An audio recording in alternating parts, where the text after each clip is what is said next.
Oi, eu sou Letícia, sou da Sétima Porta e a seguir vocês vão ver um vídeo, um pouco da minha pregação, que foi sobre a questão da virtude da fé, na qual eu irei falar primeiramente sobre Jó, depois fazer uma correlação com a Santíssima Virgem Maria, mas o foco principal é que como a nossa soberba, a nossa autossuficiência e que como colocamos em fé em nós mesmos, nos faz com que a gente não viva realmente a virtude da fé. Com muito, entre aspas, uma crise existencial. Então, o que eu quero fazer com vocês nesse pequeno período de tempo, mas que o Espírito Santo vai conduzir, é que vocês, pela primeira vez, ou depois de muito tempo, vocês comecem a olhar para dentro de si. E talvez, durante a pregação, vocês vão tomar um certo choque, porque vocês vão se dar conta com certas limitações, ou até mesmo com certas pessoas ruins que vocês fingem que vocês não são. E por que isso é importante? Porque Nossa Senhora, ela foi salva de uma certa forma diferente da gente. Ela foi salva porque ela não nasceu com pecado nenhum. Isso foi escolha de Deus, né?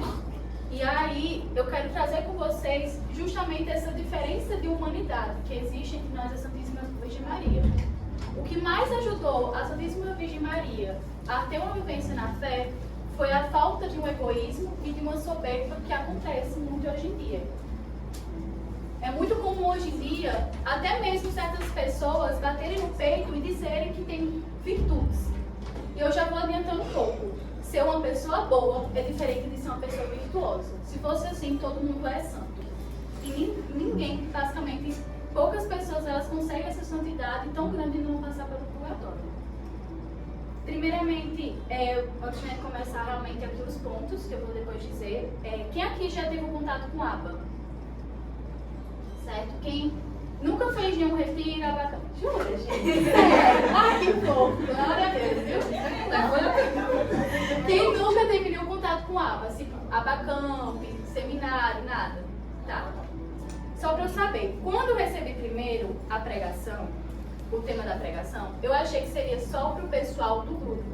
Então, certas coisas aqui vai ser direcionadas só para o pessoal do grupo, mediante aquilo que já vivenciaram. Mas quando eu soube, perguntei, né? No caso que eu não sabia, perguntei. Aí disseram, não, Lele, vai ser pra todo mundo. Tá certo. Enfim, vai servir pra todo mundo, tá bom? Porque virtudes, todo ser humano ele tem que buscar isso. Mas algumas coisas eu vou dar uma indiretazinha pro pessoal do ABA, mediante aquilo que a gente vivencia no grupo. E aí, eu quero saber também se vocês conhecem a história de Jó. Quem não conhece? Todo mundo conhece? Tá. Não conhece? Tá. A história de Jó é basicamente um homem que ele era muito fiel a Deus, era um homem muito rico e piedoso. Porém, Satanás meio que começou a conversar com Deus, dizendo que iria tentar ele, e Jó, ele iria cair, porque ele não era fiel a Deus, ou seja, ele ia tentar a humanidade de Jó. E o Senhor disse, né, que você pode fazer tudo o que você quiser com ele, acho que menos tirar a vida dele, que ele continuará sendo fiel. E Jó, realmente, ele até o fim da vida, ele continuou sendo fiel. Ele perdeu dinheiro, perdeu amigos, perdeu família, perdeu filhos, mas ele permaneceu fiel a Cristo, né? É o maior exemplo que a gente tem, tirando a Santíssima Virgem Maria, mas exemplo que nós temos de fé. E aí, talvez vocês vão pensar que eu vou pegar aqui a história de Jó, mas na verdade eu vou pegar, são 42 capítulos, eu vou pegar o capítulo 38, quem tiver com a Bíblia e quiser abrir. É Jó, capítulo 38, certo? E basicamente está no meio da tempestade e Jó, ele começa a questionar a Deus. Ele começa a questionar a Deus, né, de tudo que aconteceu na vida dele, porque por vezes nós achamos que ter fé é uma questão de merecimento. Por eu ser fiel, por eu ter fé, eu preciso receber algo em troca. E não é bem assim que funciona. E aí, quando Jó questiona Deus, ele responde 2 capítulos, mas eu vou ler só um,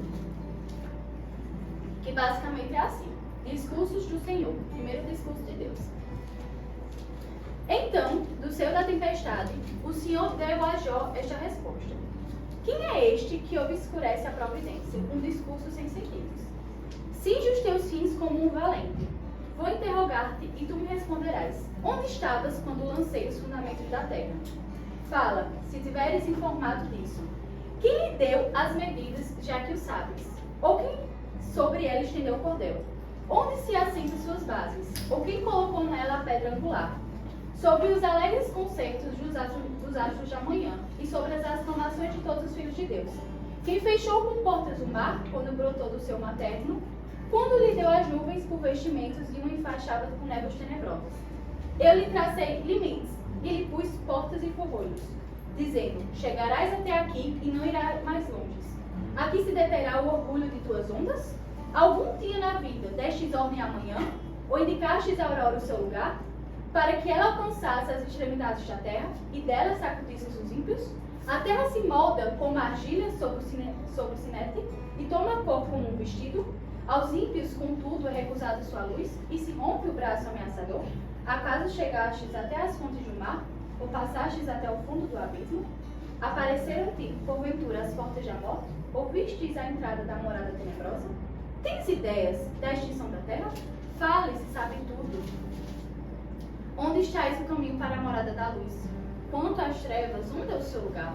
Poderia alcançá-las em seu domínio e reconhecer as veredas de sua morada? Deveria sabê-lo, pois já tinha nascido, e são numerosos os teus dias. Entraste no depósito da neve, ou visitastes o armazém do granizo, que reservo para os tempos de tormento, para os dias de luta e de batalha. Por que caminho se espalha o nevoeiro e se expande o vento do oriente sobre a terra? Quem abre um canal para o aguaceiro e uma rota para os relâmpagos dos trovões, para fazer chover sobre uma terra desabitada e sobre os desertos e seres humanos, para regar regiões vastas e desoladas, para nelas fazer germinar a erva verdejante? Terá chuva um pai? Quem gera as gotas do orvalho? De que seio sai o gelo e que engendra a geada do céu? Basicamente, e realmente são 2 capítulos de Deus nessa resposta, basicamente é simplesmente Deus colocando Jó no lugar dele. Em que sentido? E por que eu trouxe essa passagem?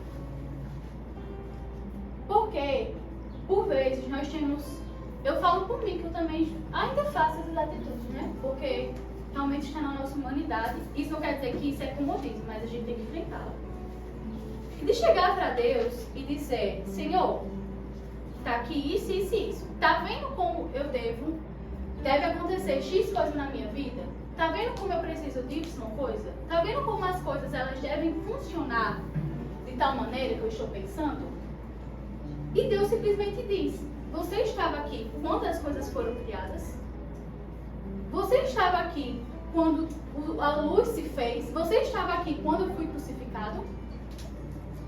Trazendo aqui, entre aspas, por aba, né? Por muitas vezes até questionamentos. Você estava aqui quando Deus deu discernimento para a fundadora fazer a comunidade? Você estava aqui quando o Abba ele estava sendo nomeado de certa forma? Então, quem é você para muitas vezes questionar certas diretrizes? Quem é você para dizer o que é melhor para a sua vida? Justamente quando eu falei que a gente vai dar de cara com certas limitações.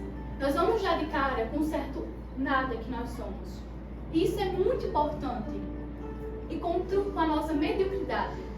Porque a partir da mediocridade, a partir da nossa vivência de que somos pessoas muitas vezes terríveis, é que poderemos dessa forma começar a entender que a fé não é só uma questão de querer, é uma questão de necessidade.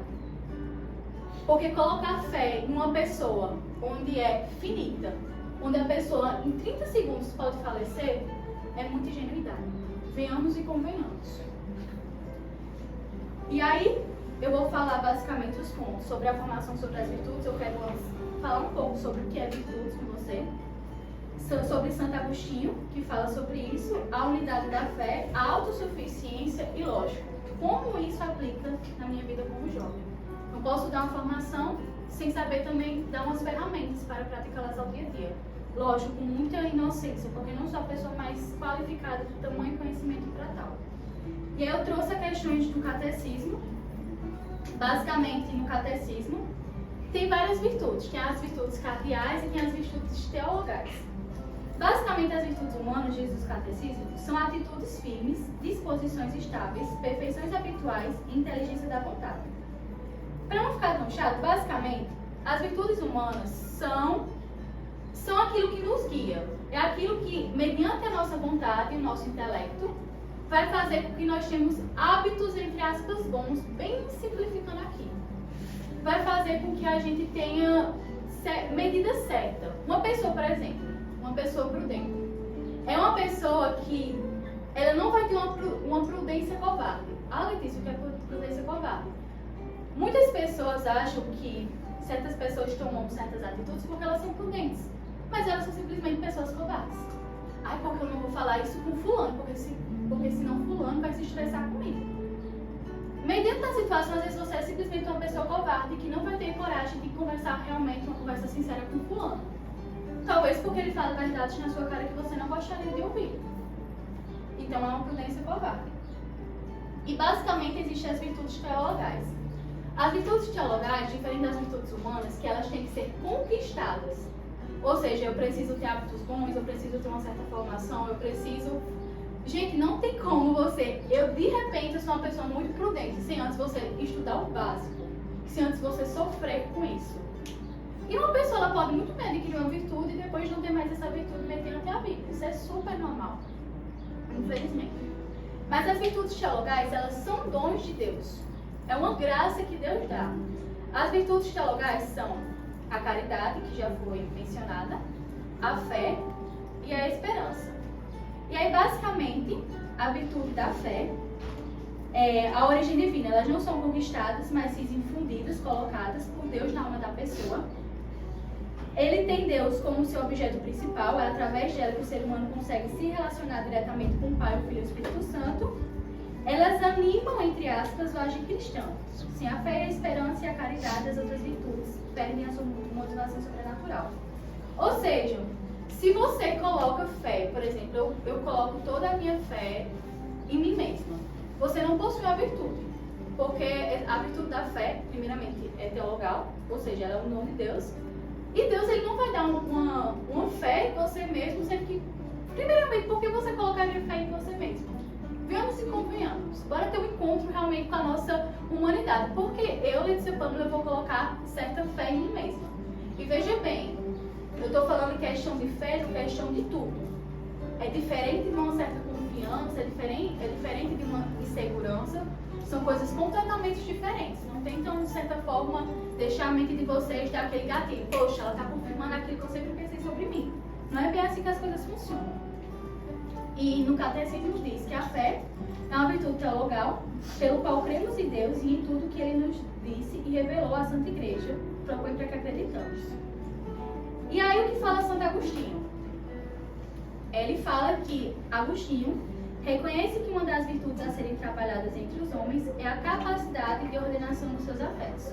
Pronto, isso é uma coisa que eu sempre trabalho com meus pacientes, a ordenação dos amores. Por que a ordenação dos amores? Tudo aquilo que nós passamos um bom tempo na nossa vista, na nossa história, quer dizer que nós amamos. Se eu possuo um namorado e eu quero passar muito tempo com ele, significa que eu amo muito a ele. Se eu amo o Abba, significa que eu sempre que eu faço o que eu posso, eu venho pro Abba. Porque aquilo que nós amamos, nós queremos por perto. E lógico que no final da nossa biografia, isso vai estar explícito. Não é à toa que quando uma pessoa morre, ela é conhecida pelos seus feitos. As pessoas que morreram pela igreja, como São Maximiliano Kolbe, morreu pela doutrina. Morreu pelo aquilo que ele acreditava e foi conhecido como santo. E aí, tá, Letícia, mas como funciona essa ordenação dos afetos? Santo Agostinho também vai dizer que a ordem é quando cada coisa está em seu devido lugar. Então, muitas vezes, que eu trabalho com meus pacientes, é que há uma desordem interior, uma desordem de amores. Em que sentido? Às vezes, você está amando muito... Por exemplo, Letícia, eu estou muito estressada. E aí, quando eu vou ver a rotina da pessoa, ela passa o dia inteiro no celular. Só que ela diz que ela morre por Deus. E que a vida dela é sobre Deus. Só que a rotina dela não expressa isso. E os nossos dias são a forma que nós temos de expressar aquilo que mais amamos. Ela está amando mais o celular. Então, tá vendo que está tendo uma desordem de afeto? Ela está dizendo que está amando mais aquilo, sendo que para ela mesma, ela disse que a própria consciência ela vai alertando. Você não está fazendo aquilo que deveria.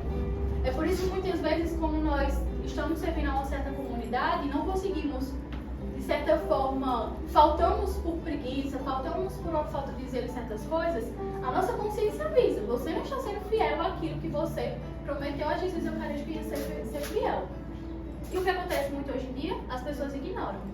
Porque a consciência, ela virou mais um barulho do que uma bússola interior. E isso, de certa forma, é muito preocupante. E aí Santo Agostinho já vai falar, a virtude é a ordem do amor. Eu falo muito que, eu escutei mesmo um professor dizendo que os santos, eles são o maior exemplo que nós temos de sanidade mental. Por quê? Você nunca vai ver um santo descontrolado.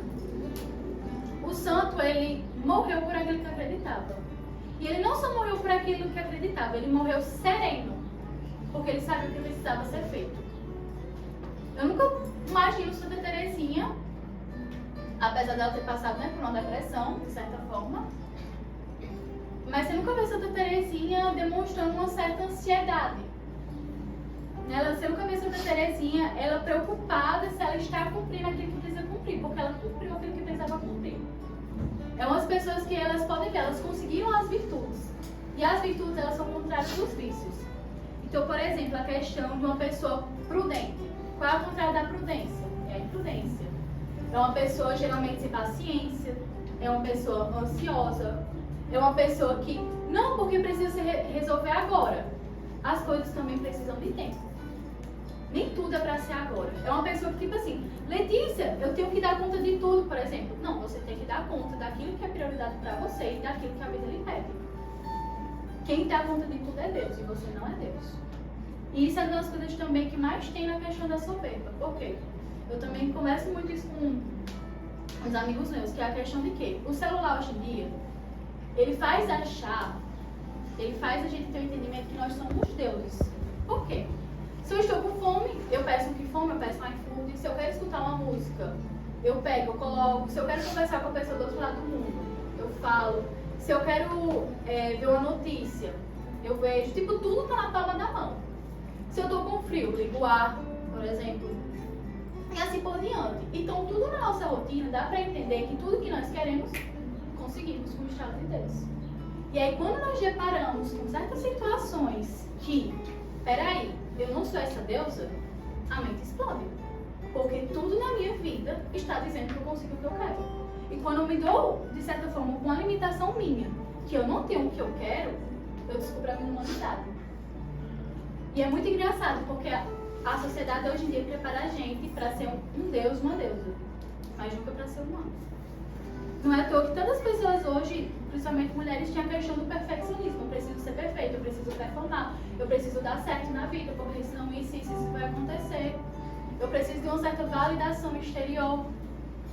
Até mesmo isso acontece também com a questão do homem, porque eu tenho que sustentar a casa, eu tenho que ser um bom marido, eu tenho que ser um bom namorado, eu preciso ganhar dinheiro, eu preciso dar conta de também ajudar a minha família. Então tudo hoje em dia faz a gente parecer que nós precisamos resolver tudo.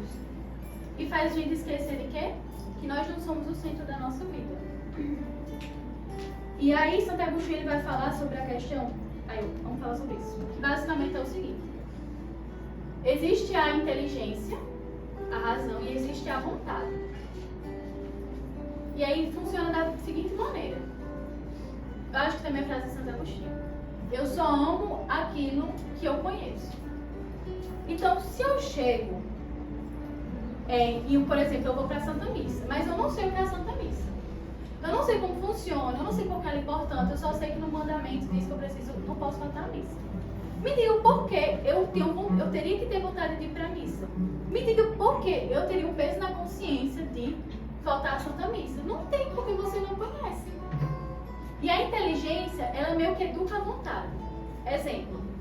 Eu tenho que amanhã ir para a escola, senão eu vou perder a prova. Aí depois vai ser todo um bafafá para conseguir fazer a prova. Aí o professor vai mudar as questões, aí vai ficar mais difícil. Possivelmente eu não vou conseguir colar com meus amigos e tal. Enfim, eu já tenho essa consciência do que vai acontecer. Então não importa o que aconteça, amanhã eu vou educar a minha vontade e eu vou para a aula. E a inteligência, ela meio que demonstra o bem para a vontade. E a gente faz. Não é à toa que, basicamente, a gente às vezes, eu falo até pro Zé, eu falo por mim, a gente tem uma preguiça de vir no ABA ao sábado. É uma preguiça depois, né, dar o cochilo e tal. Mas a gente sabe que nós precisamos ser fiéis ao nosso carisma, à comunidade, e eu vou pro ABA e ponto. Então, a questão da virtude também é isso. é justamente sobre educar a sua vontade. E para isso eu preciso formar minha inteligência. Uma coisa que eu sempre digo no ABA: não se contente com o conhecimento do ABA. Se você, Letícia, estou há 10 anos da caminhada, se você nunca pegou e estudou sobre as virtudes, seja com o livro do Padre Francisco, A Conquista das Virtudes, seja com o Padre Paulo, seja até mesmo você lendo o Catecismo, você está falhando de certa forma como católico. Porque os santos, eles não falharam nessa parte. Eles tinham métodos para conquistar as virtudes que precisavam conquistar. E aí, o que acontece muito é que, quando eu estou falando com minhas pacientes, eu estou com uma que é uma questão de rotina. E ela fala: mas eu perco muito tempo no celular e tal. E eu digo: olha, geralmente você está dizendo para si mesma que você ama muito mais o celular do que a sua vida de oração. É isso que eu digo quando eu falto, por exemplo, ABA. É isso que eu digo quando eu desonro os meus pais por pura soberba. Eu amo mais a minha soberba do que eu amo meus pais. Talvez vocês nunca tenham parado para refletir, mas se nós realmente fôssemos entrar em uma certa consciência dos nossos atos, é aí que nós damos de cara com a nossa mediocridade. E como é difícil dar de cara com a nossa falha. Mas é a coisa que eu mais sempre gosto de tocar na terapia. Porque através da sua falha, através de você entender que você não é uma pessoa perfeita, é que você vai se dar conta que você precisa melhorar. São José Maria Escrivá, ele fala no segundo ponto de caminho. Tem pessoas que chegam e dizem: não, isso são coisas do meu caráter. E ele vai dizer: não, isso são coisas da tua falta de caráter. Isso que você chama de caráter é simplesmente o comodismo e o covardia que você tem consigo mesmo. Então, através de conhecer a nossa mediocridade, é que você vai decidir se você se conforma com ela ou se você vai tomar uma certa vergonha na cara para poder mudar. E aí, o terceiro ponto, que é a questão da unidade da vida, que é as bodas de Caná, que é entramos no papel da Santíssima Virgem Maria. Ela basicamente, quando ela está pedindo, né, para o Senhor anteceder esse milagre, para transformar água em vinho, ela pede assim, né? Ela fala para os servos quando vão encontrar Jesus: fazei tudo o que ele vos disser. Note que ela não diz: fazei o que vos parecer razoável, fazei parte que for mais acessível, fazei conforme a vossa conveniência. E por que essa frase é tão importante? Fazei tudo o que ele vos disser. Porque não tem como. Talvez em outras religiões sim, mas aí eu não me meto. Mas na Igreja Católica não tem como você viver uma fé pela metade. Ou você vive a fé em unidade com a Igreja e vive completamente, ou você não vive. Letícia, mas não existe mais. Não existe mais, porque Deus ele não colocou o mais. Nossa Senhora já disse: fazei tudo o que ele vos disser. Ela não disse: fazer o que você consegue. Não, fazer tudo o que ele vos disser. Mas Letícia, Deus está pedindo para eu fazer isso, isso e isso. Se ele está pedindo é porque você consegue. Ele não dá uma cruz para que você possa carregar. Por mais que você, de certa forma, se desespere, por mais que você, de certa forma, puxe os cabelos, você vai conseguir. Agora a questão é: você está medindo as coisas perante um olhar humano ou perante um olhar sobrenatural? Ou você está medindo as coisas porque tem que ser acabado em tal tempo e Deus está dizendo para você ter paciência e fazer até tal tempo? Então, a verdadeira fé ela é vivida com a unidade da igreja na Igreja Católica. Então, tá, Letícia, mas eu não sei. Você pega o catecismo, você pega a Bíblia. Não, mas eu tive essa interpretação da Sagrada Escritura. Aí você vai falar com o padre, porque muita gente chega, não, mas é por, e distorce certo discernimento que tem na palavra, na Sagrada Escritura. Sendo que o padre passa anos e anos estudando teologia, estudando isso e aquilo, para chegar, muitas vezes, um adolescente e dizer que não é assim que é bom para uma igreja de mais de 2000 anos. Fica difícil acreditar de certa forma. E vocês podem ver que os santos, eles obedeceram tudo. Os santos, cada um tem sua autenticidade, mas eles obedeceram até o fim aquilo que Deus mandava. Cada um tem uma história diferente, com limitações diferentes. Tem um exemplo de São Maximiliano Kolbe, que foi para um campo de concentração. Tem um exemplo de Santa Teresinha, que tinha uma pequenez muito grande e não conseguia fazer muitas coisas mediante essa limitação. Mas mesmo assim, os dois se tornaram santos. Porque Deus conhecia a limitação da humanidade de cada um. E aqui a questão da obediência.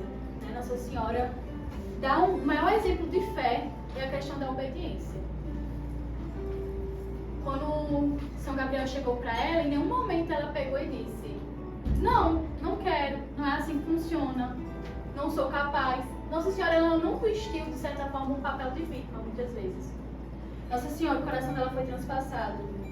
Ela perdeu o Senhor Jesus, ela viu o Filho crucificado, o Filho dela sendo crucificado. Mas em nenhum momento Nossa Senhora, por mais que ela foi vítima em vários momentos, ela vestiu o papel de vítima. São coisas completamente diferentes.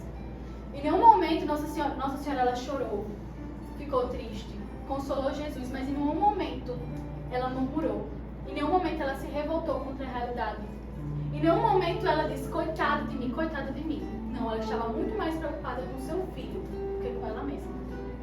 E muitas vezes nós vestimos esse papel de vítima, que nós somos, de certa forma, vítimas da sociedade. E por muitos momentos nós temos esse papel de vítima. Nós somos muitas vezes injustiçadas. Mas é muito diferente, é escolha sua. Você passar a vida toda botando esse papel e passar a sua vida toda com essa narrativa, ou ser diferente. Não, eu fui vítima, mas eu não quero vestir esse papel. Eu quero ser outra pessoa. E aí vem a questão do ponto da autossuficiência. Colocamos mais fé na gente do que em Deus. Em que sentido? Por muitas vezes nós, se percebemos bem, nós colocamos fé na gente, mas ao mesmo tempo nós possuímos uma certa insegurança. Eu dou conta, mas dentro de mim eu tenho uma certa insegurança que eu não sei se eu consigo. Achamos que nós podemos resolver a vida, como se a nossa vida dependesse 100% da gente. Achamos que em certos momentos nós temos que pegar tudo, porque ninguém sabe fazer melhor do que eu. Ou até mesmo nós temos medo de descobrir que tem pessoas que conseguem fazer melhor do que a gente. Porque também é muito difícil ter que lidar com pessoas que talvez tenham uma história semelhante do que a minha, e essas pessoas elas são muito melhores do que eu. Colocamos mais fé nos discernimentos por um sentimentalismo ou em uma razão de um mero corte da minha realidade. Em que sentido? Muitas vezes nós chegamos afirmando em certas coisas da nossa vida. Por quê? Não, Letícia, mas é porque eu estou vendo isso na minha vida, eu estou passando por isso. E essa é a verdade absoluta. Por puro sentimentalismo, ou até mesmo porque você está vendo um mero corte da realidade. Que sentido? Deus conhece a sua história de cabo a rabo. Deus conhece a sua história muito antes de você nascer e conhece a sua história depois da sua morte. Mas você que está vivendo, que só se lembra do hoje, porque o ser humano é um ser humano que esquece, não lembra nem do passado, acha que sabe o que é melhor para você. Ou que muitas vezes nós saímos de certa forma de um retiro do Abacamp, que temos que mudar o mundo, que tudo que meus pais faz tudo errado, as pessoas à minha volta faz tudo errado, eu preciso converter todo mundo porque eu tenho que evangelizar, mas muitas vezes você nem sequer conseguiu adquirir realmente o começo de uma conversão. E baseado nisso tudo, que eu espero que vocês tenham entendido, se não entendeu aí, vocês me falam alguma coisa que aí eu volto ou explico de uma forma diferente. Baseado nisso tudo, baseado na questão da fé, como eu aplico isso na minha vida como jovem, certo?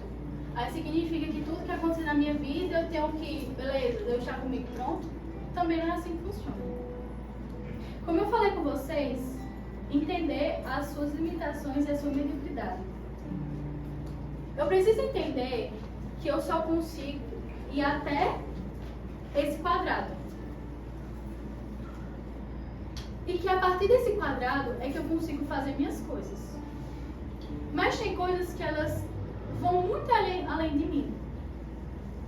E eu preciso ter essa consciência. Por exemplo, a questão do Enem, que é uma ferida para a grande maioria dos jovens. Eu posso estudar, eu posso fazer de tudo, eu posso realmente passar o dia todo estudando. Mas, de certa forma, eu posso fazer tudo aquilo que está ao meu alcance. Mas é Deus que vai decidir se eu vou passar ou não. E se Ele decidir que eu não vou para tal campo? E se Ele decidir que esse não é o curso que eu preciso? E se Ele decidir... E aí? É aí que vem. Você vai colocar mais fé em si ou vai mais colocar fé em Deus?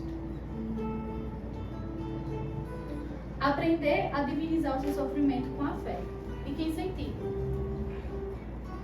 Letícia, eu já entendi, eu sou um ser humano que está faltando muitas qualidades, que possui média de efeitos, que é uma pessoa muitas vezes egoísta, uma pessoa muitas vezes orgulhosa. Mas e aí, o que eu faço? Você precisa se permitir ter essa virtude da fé para se divinizar. Em que sentido? A partir que eu começo a ficar mais próxima de Cristo, a luz dele vai começando a iluminar a minha vida. E eu vou ter começando a ter atitudes muito mais semelhantes a Cristo do que a minha humanidade. E a partir disso eu consigo divinizar o meu sofrimento. Eu começo a colocar sentido nesse sofrimento. Então muitas vezes aquilo que era muito custoso para mim, que eu não conseguia compreender, começou a ser de certa forma, entre aspas, fácil. Ou começou a ter sentido. Então muitas vezes eu me lembro assim no ano de Enem. Eu ficava muito frustrada com minha realidade, porque se eu tivesse X, Y coisa, eu teria mais facilidade de estudar e conseguisse passar no Enem, por exemplo. Mas aquela não era a minha realidade. Eu ficava frustrada porque eu estava sonhando com a realidade que não era minha.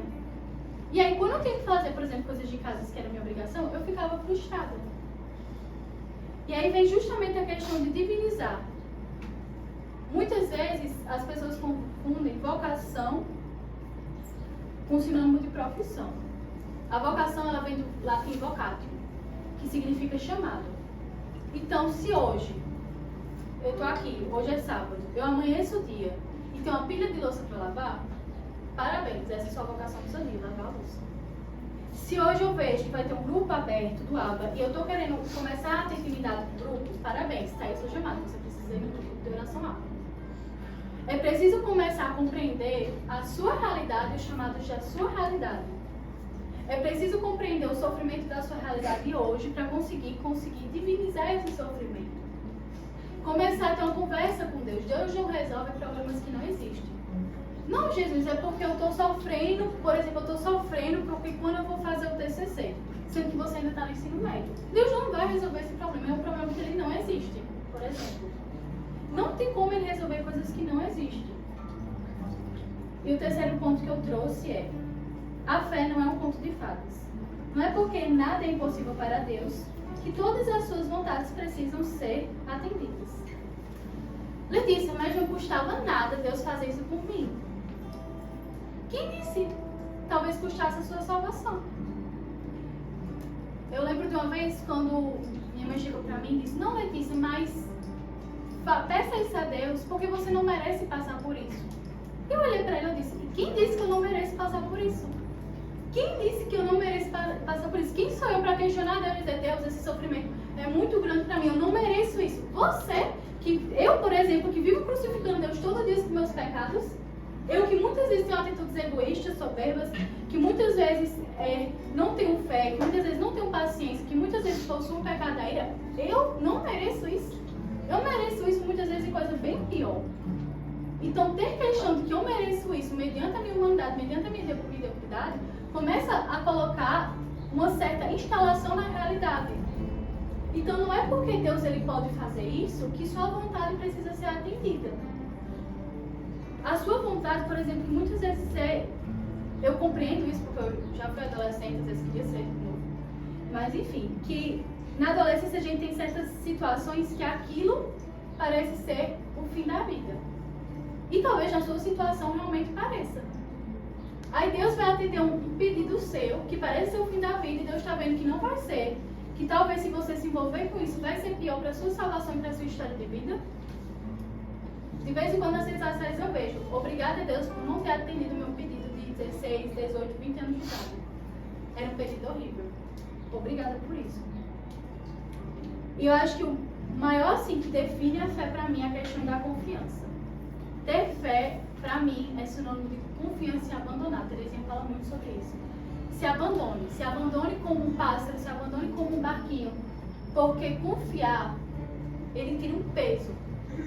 O peso de que tudo está no seu devido lugar. Por mais que eu esteja desordenada.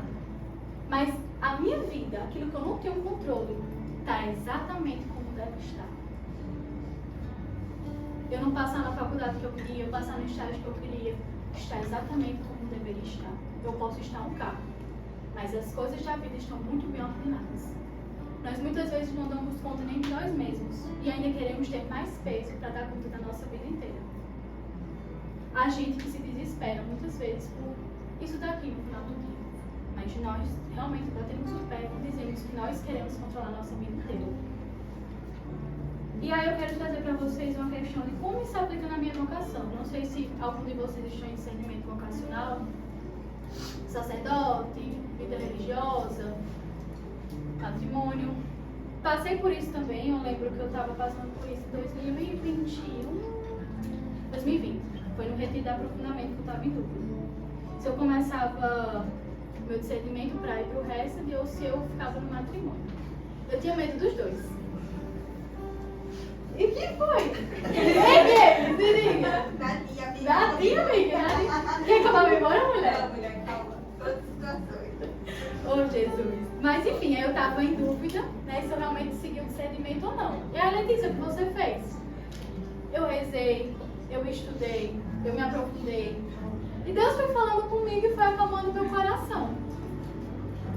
E aí eu realmente me decidi pela vocação do matrimônio, então, justamente por eu não ter permitido ficar, ai, mas será que é isso? Ficar assim aqui. Em vez de eu ficar no mimimi, em vez de eu ficar no e se, eu estudei, eu rezei e eu pratiquei aquilo que eu colocava em oração. Eu busquei sobre a vocação, eu busquei sobre a vocação matrimonial, eu busquei sobre a comunidade, eu busquei sobre o resto, eu busquei até sobre outras comunidades. Mas eu não me permiti ficar em um mimimi dentro de mim. Eu queria resolver aquilo. Podia demorar um ano, 2, mas eu ia dar um jeito de, pelo menos, dizer, olha, eu estou fazendo alguma coisa, Jesus, eu estou fazendo a minha parte. Faça assim. E aí eu não sei também como é que vocês estão em questão de comunidade. Como essa vivência da fé se aplica à vivência de um grupo de oração? Por quê? Questão de comunidade. Porque é muito diferente você viver uma fé. Por exemplo, eu vou fazer meu plano de vida espiritual, que a Sra. Maria Esquiva fala, assim, assim, assado. Aí eu vou para uma comunidade que faz assim, assim, assado. Quando a gente coloca assim no meio da comunidade, é uma coisa um pouco diferente. Por isso que eu quis trazer para vocês. Porque alguns não fizeram seminário e talvez tenham vontade de entrar no ABA. E aí eu quis apresentar um pouco para vocês, aí um núcleo, qualquer coisa, vocês me corrijam, eu falo mais alguma coisa a mais. Mas basicamente, quando nós somos chamados a um carisma, esse carisma é um caminho. O objetivo de qualquer carisma, que você for pegar de qualquer comunidade que realmente esteja de acordo com as diretrizes, de acordo com o catecismo da Igreja Católica, o objetivo é levar para o céu, certo? Ela é um caminho. Exemplo, as irmãs do Récide, o caminho delas é viver as misericórdias do Senhor, é viver adorando Jesus até o fim da vida, é fazendo missão e assim por diante. É um caminho. O carisma do ABA, que no caso é o carisma da comunidade, é a restauração das famílias pela sua santificação. É um pouco diferente, porque nós temos uma vivência diferente do pessoal do Récide. A da Opus Dei é basicamente viver o mundo apaixonadamente, ou seja, viver o ser católico em meio ao mundo, que às vezes é muito difícil. É um caminho, certo? E aí vem a questão. E quando Deus me chama para 2 caminhos? O que eu faço? Eu já passei por isso. Não sei nem se eu já cheguei a comentar no lado, mas eu já passei por isso também de ser chamada para 2 carismas. E lógico, eu tenho que tomar uma decisão. Foi em 2021, foi no meio de julho. Por causa, o ABA não estava sendo tão frequente por causa da pandemia. E aí eu sempre fui muito durante a pandemia, eu buscar sobre as coisas de Deus. Eu não estava bem em todo o resto, mas eu já tinha tido meu discernimento vocacional, então eu não tinha. Eu amo até hoje o carisma de servir, então eu amo de paixão. Mas não era o meu chamado, e eu gostava muito da comunidade Caminho da Cruz, lá de João Pessoa. Eu participei do retiro, online mesmo, estudava assim. Gostei. E foi bem na época que o ABA estava voltando. E eu não era tão íntima do pessoal do ABA naquela época. Porque às vezes não tinha um certo acolhimento? Também, mas eu sempre fui muito realista disso. Não, a culpa era minha, gente. Eu era uma pessoa muito tímida. Eu era uma pessoa muito envergonhada naquela época, ainda sou um pouco hoje, mas Deus, ele tirou um pouco desse meu orgulho e aí começou a andar as coisas. Então, acontecia que eu não tinha tanta intimidade com as pessoas porque eu não tomava muitas vezes uma atitude. Eu entrava calada e saia calada. A culpa é das pessoas? Não, a culpa era realmente minha. Eu tinha essa consciência. E aí eu estava em dúvida se eu permanecia no ABA ou começava a investir nessa comunidade. Ah, Letícia, mas você não ia ficar fazendo online? Era só você ficar fazendo online a formação e vir presencialmente para o ABA. Era. Mas tinha uma questão. Primeiro, o Ministério de Intercessão ia abrir, e eu sempre quis entrar no Ministério de Intercessão. Segundo, quando eles passaram o devocionário, eles já estavam prestando a comunidade, passaram o devocionário, tinha uma oração, falando até hoje, era uma oração pós-comunhão. E era uma oração que era tipo para todos já a comunidade estarem unidos. E eu disse, eu não posso, basicamente, entre aspas, servir a dois senhores. Eu não posso servir a dois carismas. Eu vou estar atraindo um carisma querendo o senhor não. Eu preciso discernir qual comunidade eu decido ficar. Eu me encantava muito pela comunidade lá da Paraíba, me encantava muito pelo ABA, estava querendo entrar no Ministério de Intercessão. Talvez fosse uma situação muito mais fácil, porque no ABA ia ser presencial, mas ninguém garantia que eu ia continuar na comunidade, ninguém ia garantir que eu ia persistir na intercessão. E na comunidade não, eu já estava um pouco assim acostumada, mas eu peguei, rezei, discerni e vi. Onde eu vou conseguir servir melhor? Eu disse no ABA. O ABA, ele foi o primeiro que me apresentou a fé. É justo que o ABA estava passando um momento de pós-pandemia, estavam com poucos servos, poucas pessoas na comunidade.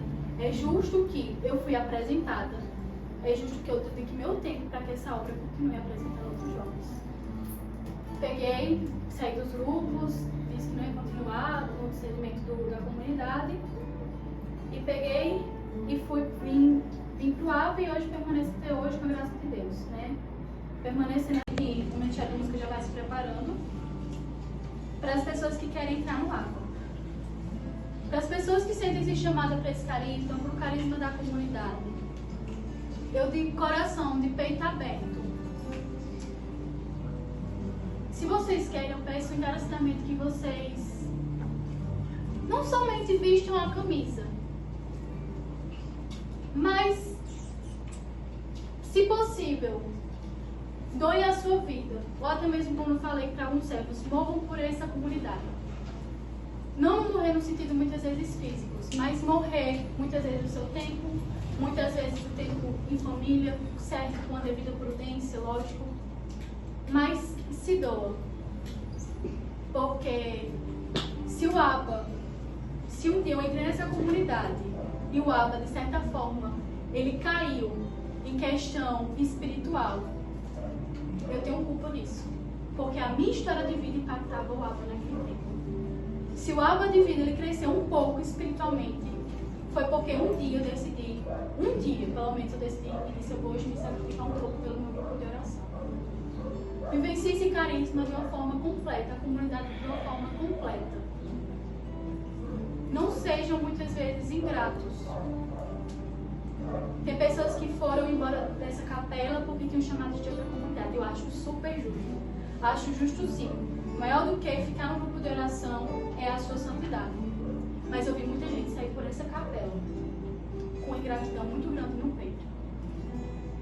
Porque foi apresentado através da comunidade, bebeu da água através da comunidade, mas na primeira flagela, na primeira oportunidade que tinha, virou as costas e saiu falando mal por aí. E por isso que eu sempre digo, fale mal de mim. Podem falar o quanto quiser, mas não coloque o ABA nisso, porque Letícia ela faz parte do ABA, mas não é o ABA completo. Tem 1001 pessoas, milhares de pessoas nos casais se doando, se servindo, para poder colocar o ABA, resumir o ABA em um erro de Letícia. Não é justo, nem com a sua história, nem com a história do ABA. Então, se vocês estão querendo entrar nessa loucura de amor, eu peço encarecidamente, venham, mas venham de certa forma, pelo menos um tempo para ficar, para reestruturar, para aprender aquilo que Deus tem para ensinar para vocês. E não somente porque talvez um discernimento Deus disse que eu tenho que mudar essa comunidade inteira, porque não é bem assim. assim que a banda toca. Realmente, para o ministério começar a cantar, a resposta de Jó. Porque o que será que Jó disse? Eu vou só diminuir o que ele disse. Que basicamente é: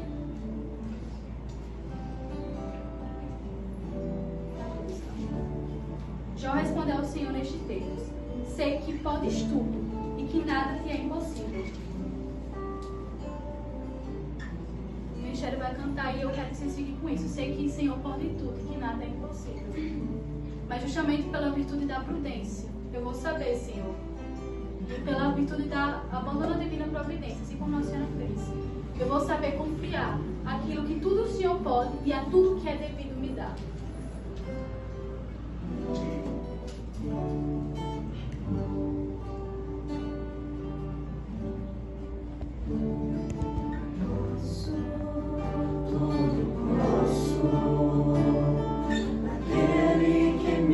Fortalece, nada e ninguém no mundo vai me fazer desistir. Quero, tudo quero, recebendo entregar meus projetos, deixar-me guiar nos caminhos que Deus desejou pra mim, e ali está. Vou perseguir tudo aquilo que Deus já escolheu pra mim. Vou persistir, e mesmo nas marcas daquela dor, o que ficou, vou me lembrar, realizar o sonho mais lindo que Deus sonhou. Em meu lugar está a espera de um novo que vai chegar. Vou persistir, continuar a esperar e crer, e mesmo quando a visão se turva e o coração só chora, mas na alma a certeza da vitória.